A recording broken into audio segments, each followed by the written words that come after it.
حضرت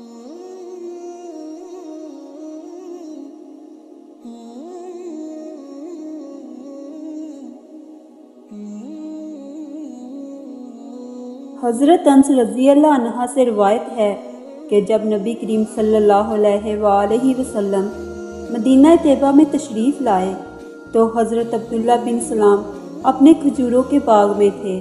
انہیں خبر ہوئی تو فوراً آپ کے پاس حاضر ہوئے اور عرض کیا، میں آپ سے چند چیزیں پوچھنا چاہتا ہوں جن کا جواب کوئی نبی ہی دے سکتا ہے۔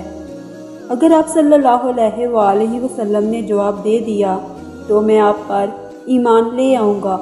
چنانچہ انہوں نے یہ سوالات کیے۔ نمبر 1، بچہ کبھی ماں کا ہم شکل ہوتا ہے، کبھی باپ کا، اس کی کیا وجہ ہے؟ نمبر 2، روز قیامت سب سے پہلے کون سی چیز ظاہر ہو کر لوگوں کو میدان حشر میں جمع کرے گی؟ نمبر 3، اہل جنت کا سب سے پہلا کھانا کون سا ہوگا؟ حضور صلی اللہ علیہ وآلہ وسلم نے فرمایا، مجھے ابھی جبرائیل امین نے آ کر یہ چیزیں بتلا دی ہیں۔ عبداللہ کہنے لگے، جبرائیل کو تو یہود اپنا دشمن سمجھتے ہیں۔ پھر آپ نے یہ جوابات دیے۔ نمبر 1، اگر مرد کا نطفہ رحم مادر میں پہلے چلا جائے تو شباہت کا کڑا باپ لے جاتا ہے، اور اگر عورت کا نطفہ مرد سے پہلے رحم میں اتر جائے تو بچہ ماں سے ہم شکل ہوتا ہے۔ نمبر 2، سب سے پہلے روز قیامت میں آگ ظاہر ہوگی جو مشرق سے نکلے گی اور لوگوں کو ہانکتی ہوئی مغرب میں لے جائے گی جہاں میدان حشر قائم ہوگا۔ نمبر 3، اہل جنت سب سے پہلے بیل کا سر اور مچھلی کا جگر کھائیں گے۔ عبداللہ بن سلام عرض کرنے لگے، یا رسول صلی اللہ علیہ وآلہ وسلم، یہود بڑی بہتان طراز قوم ہے۔ جب انہیں میرے اسلام لانے کی خبر ہوگی تو مجھ پر بہتان بازی کریں گے اور میرے متعلق نامناسب باتیں کریں گے۔ آپ مجھے چھپا کر رکھیں اور پیغام بھیج کر انہیں بلوائیں۔ چنانچہ آپ صلی اللہ علیہ وآلہ وسلم نے یہود کو بلوایا اور فرمایا، اے یہود، عبداللہ کا تمہارے ہاں کیا مقام ہے؟ کہنے لگے، وہ ہمارا سردار ہے اور سردار کا بیٹا ہے۔ ہم سب سے بڑا عالم ہے اور بڑے عالم کا بیٹا ہے۔ ہم سب سے بہتر ہے اور سب سے بہتر کا بیٹا ہے۔ آپ صلی اللہ علیہ وآلہ وسلم نے فرمایا، کیا خیال ہے اگر وہ مسلمان ہو جائے تو؟ یہود کہنے لگے، اللہ اسے اسلام سے پناہ میں رکھے، وہ کبھی اسلام نہیں لا سکتا۔ آپ صلی اللہ علیہ وآلہ وسلم نے آواز دی، اے ابن اسلام، باہر آؤ۔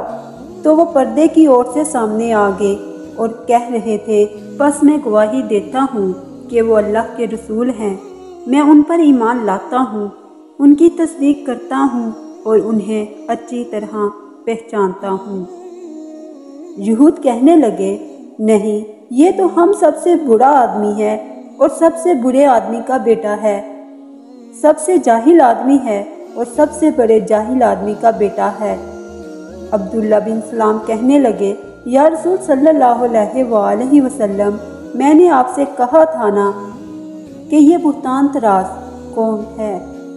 صحیح مسلم میں ہے کہ حضرت ثوبان رضی اللہ عنہ کہتے ہیں کہ ایک دفعہ ایک یہودی حضور صلی اللہ علیہ وآلہ وسلم کی خدمت اقدس میں حاضر ہوا اور کہا، اے محمد صلی اللہ علیہ وآلہ وسلم، میں تم سے چند سوالات کروں گا، تم جواب دو۔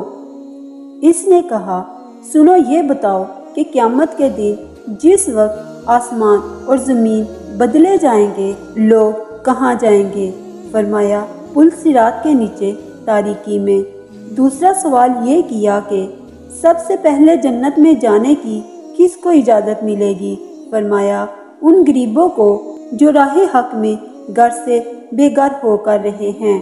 اس نے کہا، اب میں تم سے وہ بات پوچھتا ہوں جس کا جواب روئے زمین پر صرف پیغمبر یا اس کے علاوہ ایک یا دو آدمی ہی دے سکتے ہیں۔ یہ بتاؤ کہ بچہ کبھی لڑکی اور کبھی لڑکا کیوں ہوتا ہے؟ قائد انبیاء صلی اللہ علیہ وآلہ وسلم نے فرمایا، مرد کا نطفہ سفید اور عورت کا زرد ہوتا ہے۔ جب دونوں ملتے ہیں تو اگر مرد کا نطفہ غالب ہوتا ہے تو وہ اللہ کے حکم سے لڑکا پیدا ہوتا ہے، اور جب عورت کا نطفہ غالب ہوتا ہے تو وہ لڑکی ہوتی ہے۔ یہودی نے کہا، بے شک تم نبی برحق ہو، اور یہ کہہ کر چلا گیا۔